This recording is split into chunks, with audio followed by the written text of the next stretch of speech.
Bonjour à tous et surtout salutations spéciales à tous ceux qui nous suivent depuis Lomé Baguida au Togo, Porto Novo au Bénin, Libreville au Gabon. C'est toujours un plaisir de vous retrouver. On le sait tous, l'Afrique possède plus de 2/3 de terres arables sur la planète, le grenier du monde. Mais toutes les matières premières produites en Afrique sont exportées en majorité vers l'Europe et les pays développés pour être transformées et ensuite réacheminées vers l'Afrique. Du coup, les produits de consommation qui sont utilisés ici en Afrique sont majoritairement des produits exportés. Et depuis quelques années, on voit se construire une nouvelle dynamique. Des entrepreneurs mis sur la transformation locale. Les consommateurs, eux aussi, appellent à plus de consommer local. Nos invités du jour sont justement des acteurs du milieu. Nous sommes avec Madame Soméné Emmanuel. Vous êtes directrice exécutive de l'ONG Flissade et vous êtes aussi juriste de formation et entrepreneur. Merci d'être avec nous. Merci beaucoup, c'est moi qui vous remercie.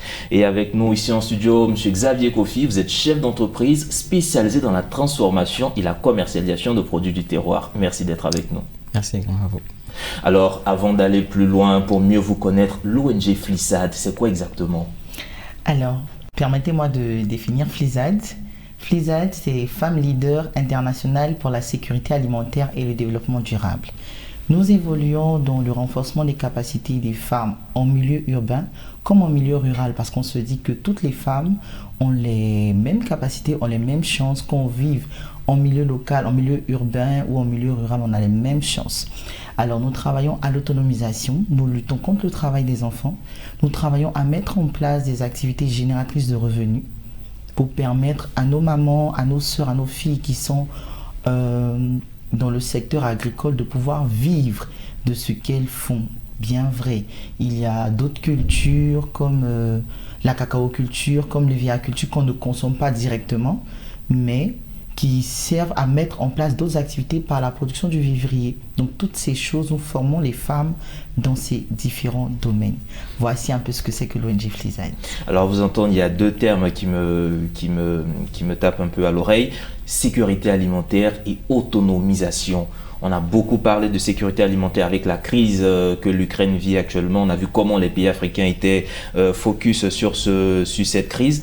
Mais on voit réellement qu'une grande partie, en tout cas dans nos surfaces commerciales, les produits consommés par les Africains, les produits qui sont exposés là, sont généralement des produits exportés.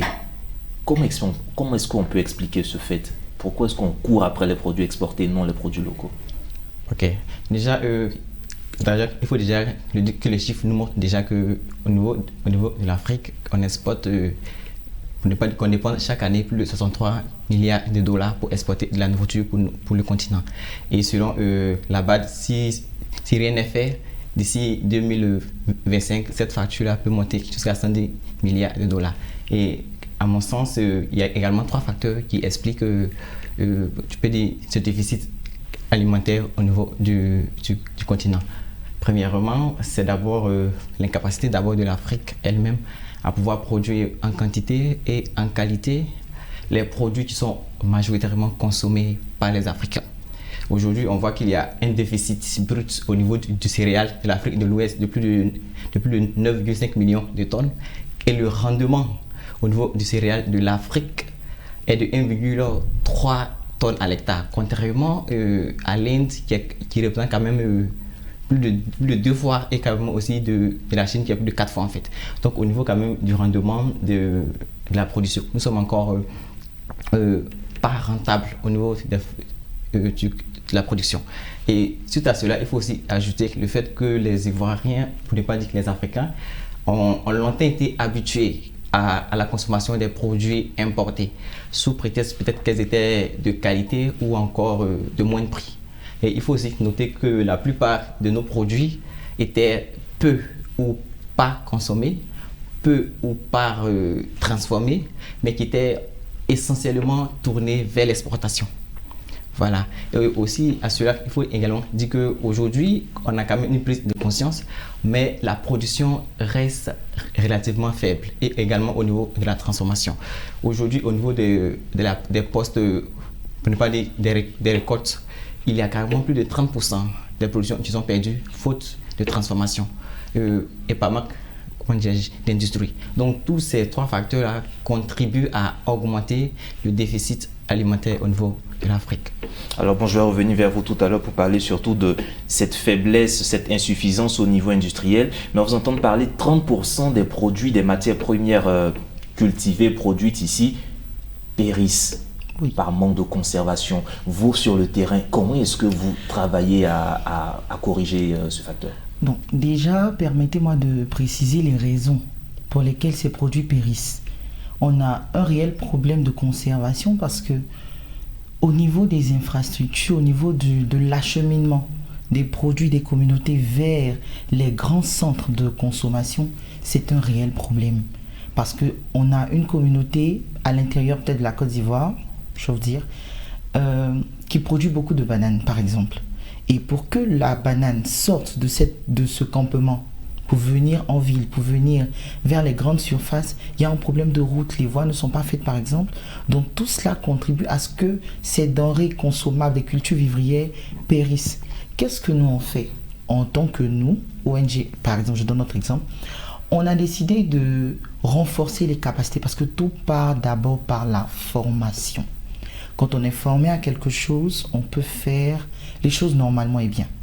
Donc on va dans les campements, on va dans les villages, on forme les femmes à conserver tout ce qui est culture vivrière ou denrées alimentaires périssables. On montre par exemple comment produire de la farine de maïs, comment sécher cette farine, comment la conserver pendant longtemps, ce qui permettra même de nourrir les enfants à bas âge dans ces différentes communautés et si possible même arriver à revendre cette farine qu'elles ont réussi par exemple à faire. Donc c'est surtout le renforcement de capacité, la formation sur les techniques de conservation. Donc le renforcement des capacités, vous avez parlé aussi quelque part de cette insuffisance en matière de compétences et autres. Moi j'aimerais savoir, quand on prend un produit par exemple importé, je dis n'importe quoi, vous avez parlé tout à l'heure de farine. On a la farine de blé ou la farine de maïs peut-être qui quitte en Europe et on a la farine de maïs qu'on produit sur place. Mais qu'est-ce qui fait la différence pour que la farine de maïs importée coûte souvent moins cher et soit de meilleure qualité que celle qu'on a sur place ici? Ok, permettez-moi, ce qui fait que c'est plus facile ou bien c'est plus accessible, la farine de maïs importée est plus accessible, c'est que l'installation des technologies est déjà dans les pays développés. Ici, localement, on n'a pas d'industrie de transformation en tant que telle.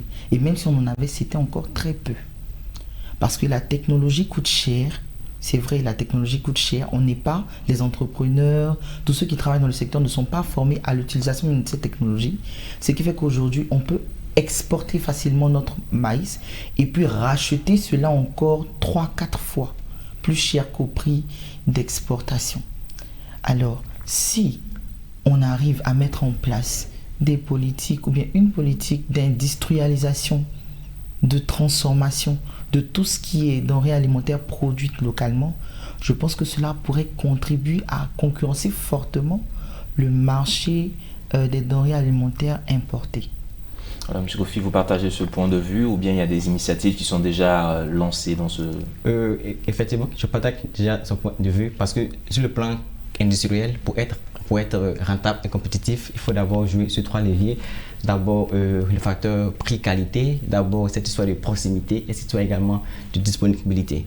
Donc, pour pouvoir produire en grande quantité et à faible prix, il faut d'abord appliquer ce qu'on appelle l'économie d'échelle. Donc, plus on produit en grande quantité, en étant record, et plus on diminue le coût de revient.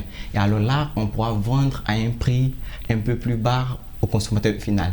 Et avec nos industriels au niveau de l'Afrique, ils n'ont pas encore cette capacité d'abord au niveau de la technologie de pointe, et également au niveau du financement, parce que cela nécessite assez de fonds de roulement, assez de matières premières, et ils n'arrivent pas à baisser le coût de production comparativement aux produits importés on voit quand même des géants qui ont quand même toute la technologie, toute la pointe et même parfois qui sont accompagnés par des financements un peu colossaux. Donc ils peuvent produire en grande quantité et donc être très compétitifs sur le marché africain en termes de qualité-prix. Donc ça également joue beaucoup en défaveur des produits locaux qui se voient un peu plus cher que leurs produits importés. Mais là, à ce niveau, est-ce qu'il ne faut pas, je veux dire, côté subvention, financement, il ne faut pas une action forte des autorités de l'État où c'est principalement des privés qui doivent impulser cela? Il faut quand même des facilités au niveau de l'État. Bien sûr, il faut nécessairement des subventions, en partie ou en totalité. Pour ce qui est déjà de la formation des entrepreneurs, arriver à lister ou à répertorier une liste d'entrepreneurs agréés, bien sûr, qu'on décide de former avec toutes les charges prises totalement par l'État, si vraiment c'est possible, sinon en partie.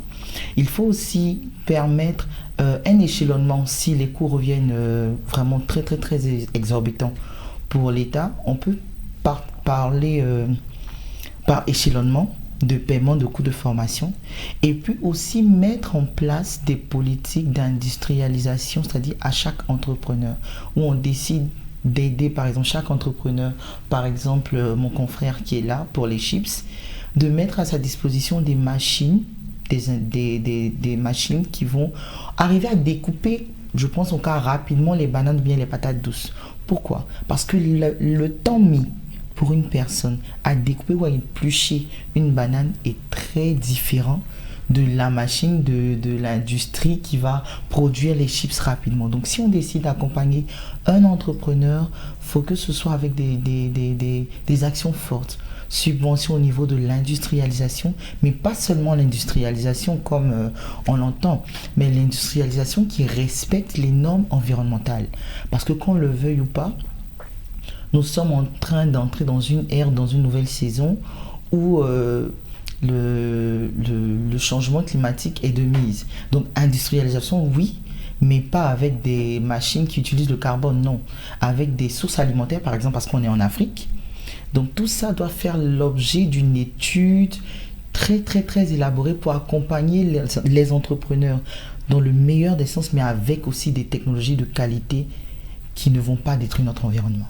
Qui n'ont pas détruit notre environnement, mais vous qui êtes déjà lancé, vous produisez des chips à base de quoi principalement? Et puis, à base de quoi d'abord vous produisez ces produits? À base d'abord de la banane plantain, à base de la patate douce, et également à base aussi de l'igname. Et d'où vous vient cette idée, ce projet de vous lancer?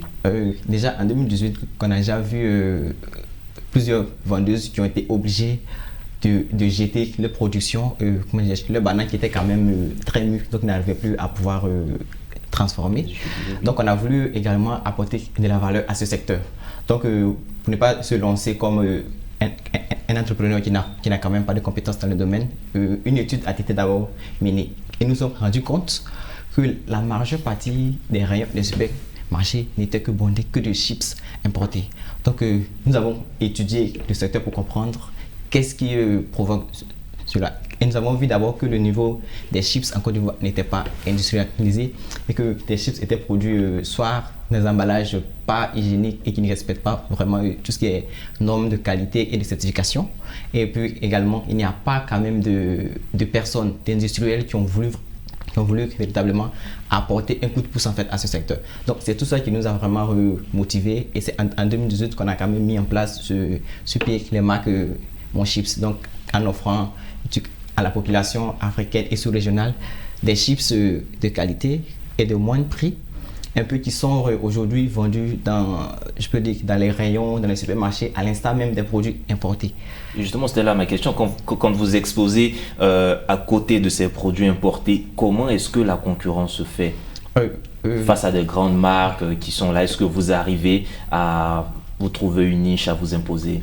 Oui, au niveau de Mon Chips, quand même, il faut quand même dire qu'on constate quand même un bon succès. Une fois j'ai été en supermarché et j'ai vu un Européen qui a pris les marques Mon Chips.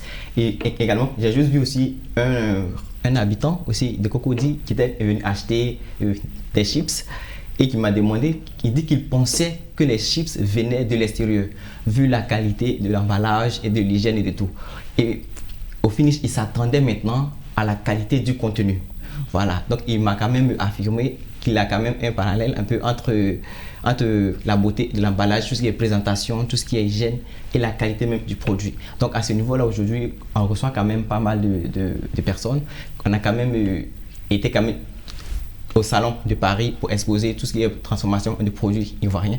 Donc je pense que nous arrivons quand même à pouvoir sortir l'épingle du jeu avec nos produits. Alors là, je vous pose la question à tous les deux. Quand vous regardez un peu l'évolution du marché local, on va dire les populations, l'entendement des gens, est-ce que vous pensez qu'il y a de la place qui commence à se faire pour les produits locaux?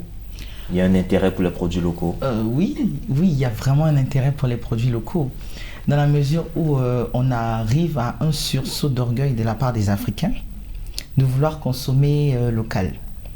Parce qu'aujourd'hui, on a cette fibre continentale africaine qui bouillonne en chacun de nous. C'est la raison pour laquelle moi j'atteste, j'ai testé mon chips et c'est vraiment très bon. Donc pour dire que les Africains peuvent produire quelque chose de qualité et cela peut être accepté de la part des confrères. Parce que quand on consomme local, c'est le continent qu'on enrichit. C'est le pays qu'on enrichit. C'est un frère africain qu'on enrichit.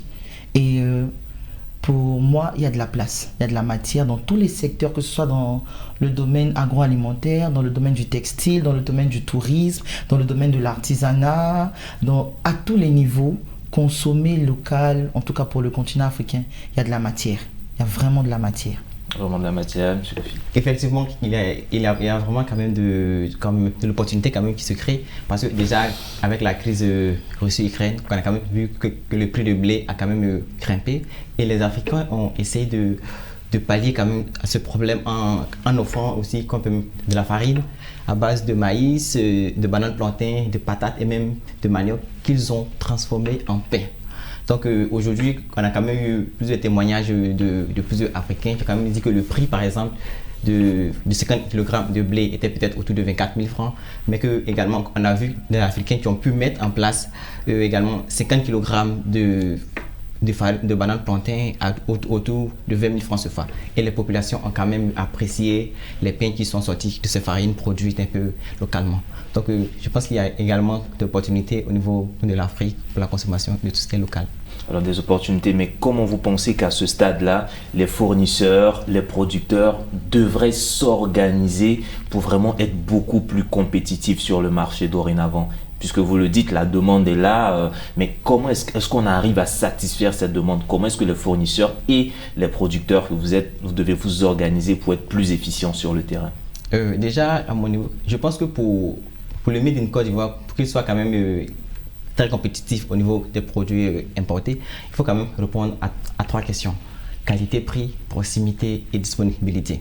Déjà, il faut quand même essayer d'enlever quand même cette image de produits pas trop de qualité et de trop cher au niveau local. Donc pour cela, on doit d'abord former tous ceux qui sont entrepreneurs, tous ceux qui sont industriels à pouvoir se conformer en fait aux exigences du marché. D'abord en termes de qualité, en termes d'hygiène, en termes de production, mais également en termes de capacité de production, en termes de quantité. Parce que parfois, on trouve des entrepreneurs qui voient quand même de bonnes choses, mais qui se limitent seulement qu'à leur secteur, qui se limitent seulement qu'à leur quartier, parce qu'ils n'ont pas toute cette capacité de produire en grande quantité et de rendre disponibles les produits. Donc, si un Ivoirien, un Africain aime un produit local et qu'il en consomme une fois, 2 fois, et qu'au passage, il ne trouve pas le produit disponible, il va être obligé de consommer également le produit importé. Donc, je pense qu'il faut pousser aussi tous les entrepreneurs à pouvoir produire en masse et à pouvoir rendre aussi ces produits-là disponibles par les moyens de communication, tout ce qui est marketing, tout ce qui est grande distribution et tout ça. Vous partagez aussi pour vous, comment vous voyez cette promotion? D'accord, je partage cet avis. J'aimerais juste ajouter que la promotion ou la valorisation de la consommation locale de nos produits commence dès le bas âge. Tout à l'heure, mon confrère a dit qu'il y a une fixation, il y a une idée arrêtée de tout ce qui est de qualité est forcément importé. Et c'est dès le bas âge qu'on a reçu ça. Donc, je sais que l'enfant, c'est la graine d'aujourd'hui, mais c'est la plante de demain. Donc, arriver à former nos enfants, même étant dans les écoles, à dire consommons africain. 1 heure, par exemple, de cours, ou bien de séance débat, par exemple, consommons africain. Où ils peuvent avoir la visite des entrepreneurs, comme M. Xavier, il peut avoir la visite de plusieurs personnes. Il y a des femmes, il y a des jeunes, il y a plusieurs personnes, entrepreneurs qui viennent relater leur histoire. Vous savez, chaque enfant a quelque chose en lui. Et ce sont les entrepreneurs d'aujourd'hui qui étaient des enfants hier. Les consommateurs d'aujourd'hui, on était tous enfants hier. Donc si on n'a pas cette revalorisation ou si on n'a pas ce rafraîchissement des pensées, des idées déjà au niveau des enfants, ce sera peine perdue. Donc pour moi, en plus de ce que M. Kofi a dit, il faut nécessairement qu'on forme les enfants dès le bas âge. En plus de la formation dès le bas âge, en tant que producteur, en tant que fournisseur, il faut s'assurer de la pérennisation de son produit. Une autre question encore me revient, c'est vrai qu'on produit pour le local, mais quand on veut voir grand, il faut pouvoir s'exporter, aller aussi sur le marché international. Est-ce qu'à ce niveau-là, les producteurs locaux, les entrepreneurs que vous êtes, il y a une forme de labellisation pour être vraiment aux normes, aux standards internationaux, pour pouvoir vendre vos mêmes produits d'Abidjan à Paris, à New York, à Dubaï et autres? Et oui, effectivement, parce que déjà, pour dire que tout ce qui est exportation de produits doit être régi par tout ce qui est normes, par tout ce qui est certification en fait. Donc pour pouvoir exporter un produit à l'étranger, que ce soit en Europe ou en Amérique, il faut d'abord que tu aies d'abord certaines normes, tout ce qui est certification, HACCP, ISO 22001 et tout ça. Donc, et pour la plupart du temps, ces certifications coûtent énormément d'argent. Et pour les entrepreneurs débutants qui sont forcément axés sur tout ce qui est coût de production, tout ce qui est vente, ils n'ont pas dégagé des budgets forcément pouvoir se conformer à tout ce qui est hygiène, tout ce qui est qualité, tout ce qui est certification et même voir même tout ce qui est moyen, même logistique, de déplacement, transport, pouvoir exporter. Donc bon, je pense qu'il y a quand même quelques entrepreneurs qui arrivent à le faire, mais il y a beaucoup également qui ont quand même cette difficulté de pouvoir emboîter quelque part en fait. Donc je pense à mon sens que l'État peut quand même aider plusieurs entrepreneurs quand même qui ont quand même des produits, je peux dire, à fort potentiel et même un peu stratégiques pour le continent, à pouvoir subventionner et puis former ces gens d'entrepreneurs pour qu'ils puissent se conformer aux normes en fait internationales et puis pouvoir quand même concurrencer le marché international. Une autre question, bientôt, pas bientôt, nous sommes dans l'ouverture de l'espace CEDEAO, même l'espace africain avec la zone, la ZLECAf. Est-ce que pour vous, c'est pas une sorte de menace ou bien c'est une opportunité? Parce que des entrepreneurs qui vont dans des produits locaux, est-ce qu'ils ne vont pas se bouffer entre eux ou bien il y a une sorte de coordination qui peut se faire? Menace ou opportunité? Je vois ça en opportunité. En opportunité, pourquoi? Parce que on est toujours fort quand on est ensemble. On est toujours fort quand on est ensemble. Que ce soit de la CEDEAO, que ce soit tous les entrepreneurs de la Côte d'Ivoire, que ce soit même les entrepreneurs africains, on peut arriver nous-mêmes à créer notre propre label. Je vous dis quelque chose. En France, c'est un village de la France qui a créé ce qu'on appelle le champagne aujourd'hui. Et ils ont labellisé par des plaidoyers, par pas mal de choses. De sorte que quand la même boisson est produite en Espagne ou en Italie, ils n'ont pas le droit d'appeler ça champagne parce que ça ne vient pas du village. Si aujourd'hui, nous, Africains, nous nous réveillons, organisations, société civile, toute organisation, les entrepreneurs, on décide de batailler pour participer à des sommets, pour arriver à labelliser nos produits, on pourra créer nos propres normes et puis arriver à présenter ces normes-là sur le plan international. Parce qu'on va pas tout le temps être... je suis d'accord, peut-être qu'on respecte les normes internationales, je suis d'accord. C'est ce qui est, c'est écrit. Souvent même on en a participé, oui. Mais arriver en tant qu'Africain à faire une sorte de coalition, une sorte de consortium pour établir des normes dans le domaine alimentaire, dans tous les domaines, pour sortir des normes qui sont propres à l'Afrique. Par exemple, on sait que le manioc vient bon, l'attiqué, on le fait en Côte d'Ivoire et tout. Si on s'est allié pour labelliser ce produit à haute échelle au niveau de l'Afrique, aucun autre continent ne pourra prendre notre attiqué pour le faire et l'appeler attiqué. Non, attiqué provient de l'Afrique et c'est pour l'Afrique. Donc ce genre de plaidoyer, ce genre de sensibilisation, ce genre de négociations, parce que ce sont des négociations, doit faire l'objet de nos études en tant que jeune Africain, en tant que leader, en tant qu'entrepreneur. Voilà. Plaidoyer, sensibilisation, on le retient. Xavier Kofi, si vous aviez un mot de fin, comment est-ce que vous voyez le consommer, la production locale d'ici 10 ans, 15 ans, 20 ans?